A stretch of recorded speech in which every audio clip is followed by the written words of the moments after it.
International icon Dua Lipa invited us to chat her new album.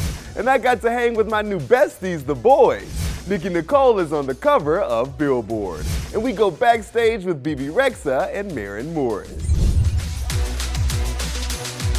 This is Billboard News for March 19th, and this may be the best episode ever, and I promise I don't say that every day. First off, yesterday Ariana Grande topped the Billboard Hot 100 and did the sweetest post thanking her fans, saying let's promise to keep going. Congrats, Ari. And we are all about the pop queens today. Yes, I sat with Dua Lipa. How's this new era of Dua Lipa feeling? It feels good. I mean, it feels, for lack of a better word, radically optimistic. The date is May 3rd, and the project is Dua Lipa's Radical Optimism. And we had the sweetest chat with the pop star about the brand new album, Bad Dates, and the Spice Girls. The cover is kind of a juxtaposition, right? You're in this calm water, the shark. So tell me the inspiration behind the cover art. Throughout the whole record, there's this idea of chaos happening around and me trying to push through it in a way that feels authentic and honest to me. This is obviously an overly dramatic we love drama. Way to explain that, but I feel like it says radical optimism to me in the clearest sense of being in deep waters. And authentic she's being. She says training season is over. In a way, I had been on a couple of dates. Like a string of bad dates. Oh no. And I went into the studio and I was like, right, I'm done. You know, like I don't want to like meet anyone. Like training season is over. I'm done training up these boys. And what started off as a joke in the studio ended up being like training season became like the term that we stuck with. And outside of those bad dates, we dug into the album's inspo, which is Britpop. I grew up listening to so many different artists, and I think a lot of that is down to like the music my parents listened to, the music I listened to on the radio, Oasis and Portishead and Massive Attack and Primal Scream, and also being on tour for a whole year, I fell in love more with the songs and how they were performed live by the end of it rather than how they were in the studio version. And so I wanted in the record to make this album more organic. Well, you gave me a lot of research. I'm gonna go look up all those artists. Okay, cool. But I was thinking about Spice Girls. My brain goes there when I think of British pop. What Spice Girl were you growing up? Okay, so I always wanted to be Baby Spice. Really? Yeah, but that's shocking, actually. Yeah, but no one wanted to let me be Baby Spice because I wasn't blonde. Oh. It was like a playground hierarchy, I guess. It was like, all right, you gotta be posh. You have to be. You gotta be posh. Well, hopefully one day you get to live your Baby Spice life. Maybe one day, one Halloween, I get to be Baby Spice. Well, now we're excited for Halloween, but even more ready for this new album.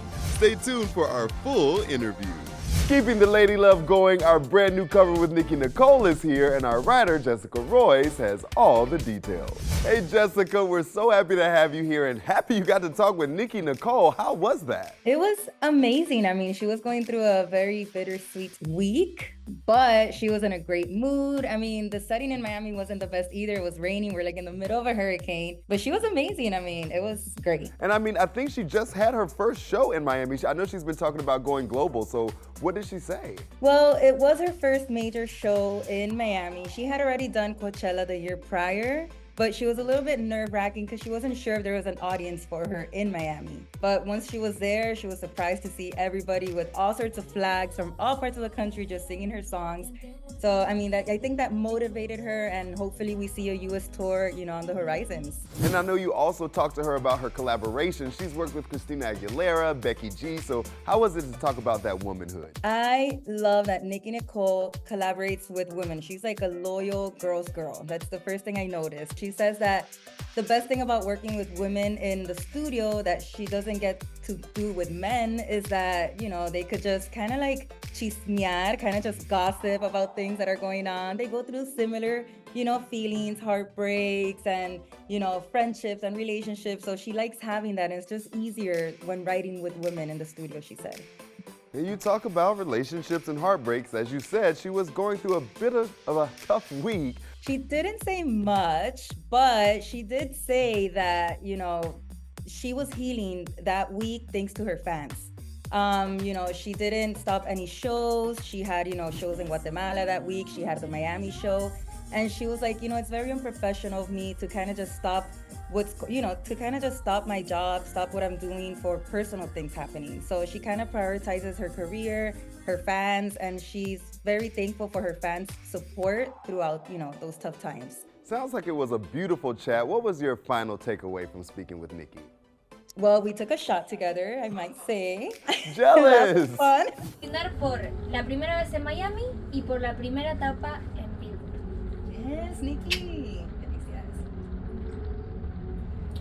Dos. Me perdieron. ¡Ay, Dios mío! I see someone she's so young. I think she's like 23 or 24 or something along that. But she's just very humble. She's very mature for her age, and she has her, her priorities straight. Like, she knows what she wants and she goes for it, and that's something that I really admired. And I love that about her. And she loves her fans. Literally after every sentence, even though the question may not have been related to that, it always ended with like, my fans. I love my fans and I do anything for them. Oh, that sounds like the best. Make sure next time you give me a call, I want to be there. For the Thanks shot? so much for the shot, obviously. Thanks so much for calling in. We appreciate you. And I told you this episode was fun. It's no lie, K-pop may be my favorite genre, so I had way too good of a time with this chat. The atmosphere of the song, I feel like it fits really well with now it turning into spring very soon. And also the meaning behind like the music video and everything for Nectar is the saying goodbye to the past and saying hello to the future. So saying goodbye to our bittersweet memories is what I like to summarize it for. And it's our title track. Yes, since it's our title track, I feel like it best displays that whole concept.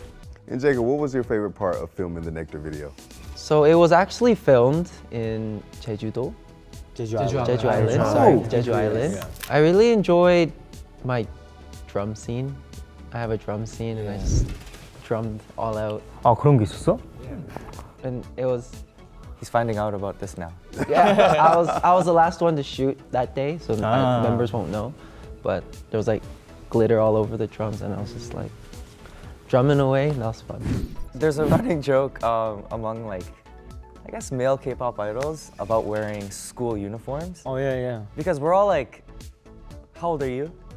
I'm 20. Our youngest. 23. I'm So the it's been a while since he's been in high school. In high school, exactly. And our oldest member was born in 1996. Fans are always wondering, until when are you guys gonna wear school uniforms? Yeah. And I think it's safe to say that this music video might be our last. I shouldn't say last. We but won't know. For a while, for For a sure. while. Yeah, for a while, for sure. Yeah. For the full interview, head over to Billboard's YouTube. The advice I would give my younger self is to, and I see it a lot of times because I've helped a lot of other artists, younger artists that are trying to make their way up. And I notice that everybody's always so antsy, everybody feels like their time is running out. And I think that's something, especially for women, that's something that's been created in our heads to be like, oh, the clock is ticking. But when it's for other men and other artists, when they get older, it's hotter that they're sexy and they have gray hair. But I was nominated for a Grammy this year, and you know who won in that category? Kylie Minogue, who's 50, and she's still the queen of dance. So I feel like what I'm learning, and what I would tell my younger self is take a chill pill. It's gonna all work out. Age has nothing to do with it. It's all talent. I'm Maren Morris, and these are 5 things you don't know about my music. I cannot record vocals drunk. The second any alcohol touches my lips, it sounds awful. So I don't know. I wish I could. I feel like I could be a looser singer if I had a few glasses of wine, but yeah, I overthink it. I get a lot of questions from people about how songs get written, how they start. There's no rhyme or reason. Sometimes I start with the title. Sometimes I start with a melody that I recorded in my voice app. And sometimes it's just a lyric idea, but I feel like that's kind of a fun thing, is that I never know how the song will begin. I wrote my song, The Bones, in about an hour, and then I think we had it recorded an hour later. So sometimes, not all the time, you get a really fast ditty, and you thank the song gods when that happens. One of my favorite venues is Red Rocks. You're outside, you're under the stars, you're in the elements, and it just is like a communal show. Get my musical inspiration, honestly, from conversations with friends. I feel like at this point they know if I stop or space out after they've said something, it's because I'm mining our conversation for lyric ideas. And not all the time, but they know when like Maren's not here anymore, and it's because I'm like thinking about how will I turn this into a song tomorrow. And those are 5 things you did not know. And that's the show. Come back tomorrow for some advice from New Jeans and our hangout with Chief Keef. I'm Tetris Kelly, and this is Billboard News.